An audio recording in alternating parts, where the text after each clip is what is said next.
Hi guys! Share ko lang sa inyo yung mga kaganapan natin ngayong araw ng Martes. Dapat po 11:30 gusto ng client kasi kitain ko siya sa BGC para dalhin ko tong painting niya dahil meron siyang appointment sa sa St. Luke's para daw mas malapit sa akin. Pero kasi meron talagang nakatalagang meeting sa office sa Show Boulevard ng 11 AM sa JC. Yun, kaya hindi ko inuuhan yung 11:30 sa BGC. Ayun, kaya sabi ko afternoon dadalhin yung painting sa Ermita na lang. Kasi may bahay yung client sa Ermita.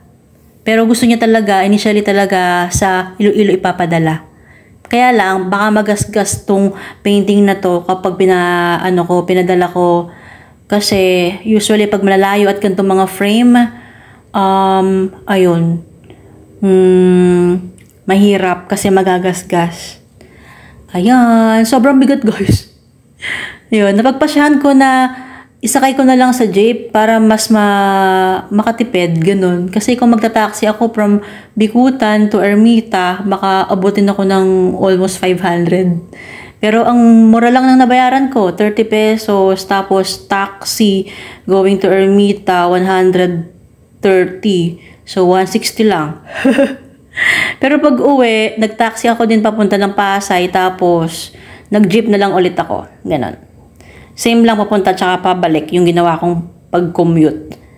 Yay! Tapos guys, nalaman ko, bukas na pala yung ingress namin sa sa gateway. Pauwi ako bukas ng Nueva Ecija. Patay, wala pang frame yung mga paintings ko. Tapos wala pang COA.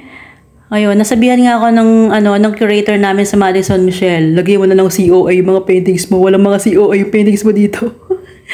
Ayun, ewan ko ba, ang kulit-kulit ko. Ang tigas ng ulo ko guys pagdating ng COA. Hindi talaga ako ma-COA. Hindi ako makapag-print. Talagang tinatamad ako mag-print ng COA. Ayun.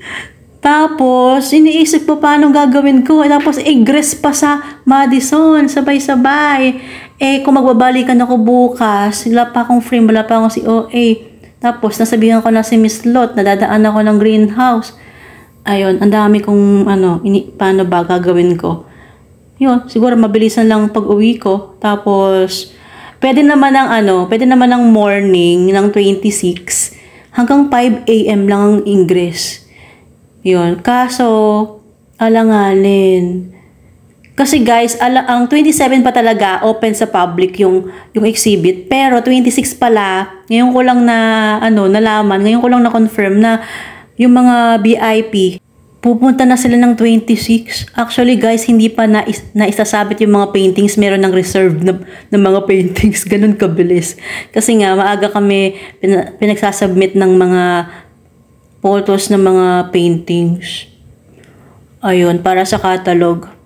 Yun na nga, balik na nga tayo sa ating pag-deliver.